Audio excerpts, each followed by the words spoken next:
ndiye panga ni video ya 2 minutes, only 2 minutes, muike kanyimbo.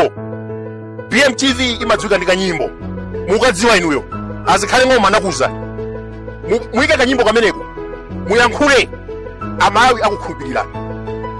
Bakiri News TV inatchuka ndi kanyimbo, inatchuka ndi mawu, ili ndi mawu ake amene mayankhula. That is Bakiri News TV. So if you are wise enough, panga video. Simple question. Panga video.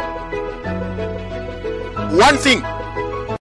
Kulimbana ndi munthu wozungulira munthu, iwe soma kawamisa. We don't have time to argue with people.